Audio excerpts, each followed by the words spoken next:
All right, so just for practice, and if you kind of get it, you could obviously skip this video. But let's just do the exact same thing we did for cash games, but for tournaments. So this is tournaments, and we're even going to put in brackets. These are MTTs and single table tournaments.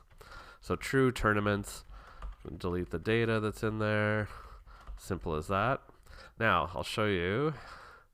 So we kind of have a fresh this, that shows everything, nothing's being filtered on.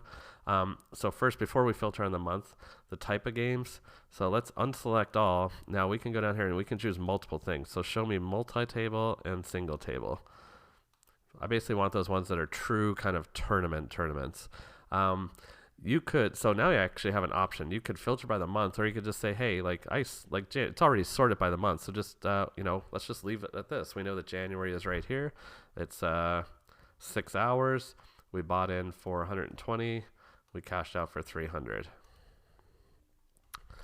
120, about 300. I think that was 6 hours. Yep, 6 hours, 120, 300. Just double verify there, 120, 300. Yep. February is going to be 8 hours. It's going to be 200 and 600. 200, 600, 8 hours. Perfect. March is one single event, 4.5, 300, 700. 3.5, or sorry, that's 4.5. Again, always good to double check. And then if you remember here, I actually hard-coded a 0 in here just to make it look nicer.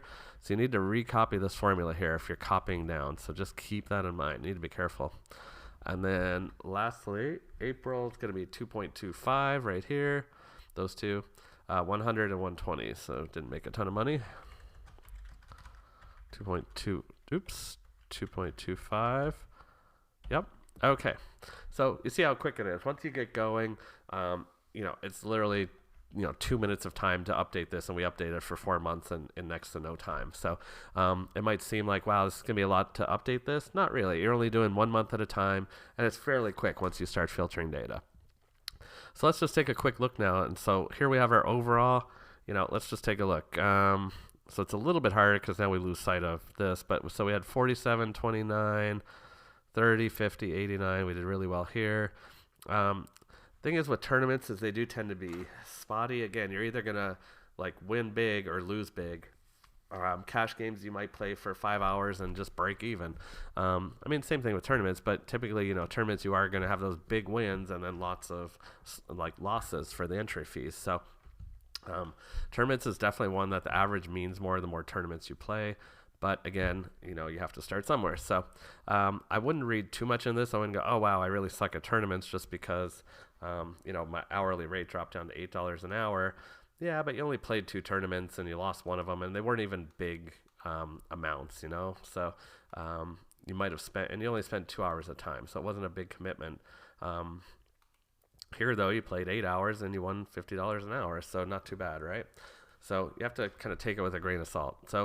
So guys, that's pretty much it from the analysis side. So like I said, I would continue. I would do double ups, triple ups, spin and goes, etc. I'm going to put in those boxes just with blank. I'm not even going to put in the data. I'm just going to leave those blank. But then they're there for you to use if you download the spreadsheet. So let me think here. So let's go ahead and cut this video off, and then we'll come back and do a final wrap up on it. I'll put those in and I'll do a final wrap up.